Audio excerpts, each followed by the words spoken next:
Hello students, हम लोग आ चुके हैं अपने कल वाली वीडियो के टॉपिक पर। आज हम लोग उसी टॉपिक के कुछ क्वेश्चंस को डिस्कस करेंगे। तो सबसे पहला क्वेश्चन हमारे पास आता है कि a half wave rectifier circuit if the input supply frequency is 50 hertz. अगर उसमें एफ इनपुट कितना है, 50 हर्ट्ज है, तो आउटपुट रिपल फ्रीक्वेंसी कितनी होगी? तो सबसे पहली बात, हाफ वेव रेक्टिफायर के लिए हाफ वेव रेक्टिफायर के लिए हमारे पास जो इन आउटपुट रिपल फ्रीक्वेंसी होती है वो इनपुट रिपल फ्रीक्वेंसी के बराबर होती है।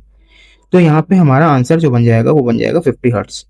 लेकिन एक चीज और, अगर यहाँ पे फुल वेव रेक्टिफायर की बात करता अगर यहाँ पर फुल वेव रेक्टिफायर की बात करता तो हम लोग क्या कहते हैं कि जो आउटपुट फ्रीक्वेंसी होगी वो हो जाएगी 2 टाइम्स ऑफ इनपुट फ्रीक्वेंसी। यानी कि अगर यहाँ पर हमारी इनपुट फ्रीक्वेंसी 50 हर्ट्स होती और फुल वेव रेक्टिफायर के लिए आंसर पूछा गया होता तो हमारा आंसर हो जाता 100 हर्ट्स। लेकिन यहाँ पे हमारा आंसर कितना होगा, 50 हर्ट्स। फिर आते हैं हम लोग अपने नेक्स्ट क्वेश्चन पर। नेक्स्ट क्वेश्चन हमारा है, what is the minimum number of junction diodes required to construct a full wave bridge rectifier.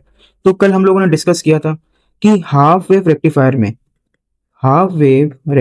में जो हमारे पीएन डायोड यूज होते हैं वो कितना होता है, 1। Full wave centre tap rectifier में हमारे पास 2 पीएन डायोड यूज होते हैं, और उसी जगह पर ब्रिज रेक्टिफायर में 4 diode, PN junction diode use होते हैं। तो यहाँ पे ब्रिज रेक्टिफायर पूछ रहा है तो हमारा आंसर डी जो है वो सही हो जाएगा। अब आते हैं हम लोग अपने नेक्स्ट क्वेश्चन पर। तो नेक्स्ट क्वेश्चन क्या है हमारा, if peak input voltage V naught, हमारा average DC output voltage of full wave rectifier. तो यहाँ पे हमको एवरेज आउटपुट वोल्टेज निकालना है जब हमारे पास peak input voltage V naught given है।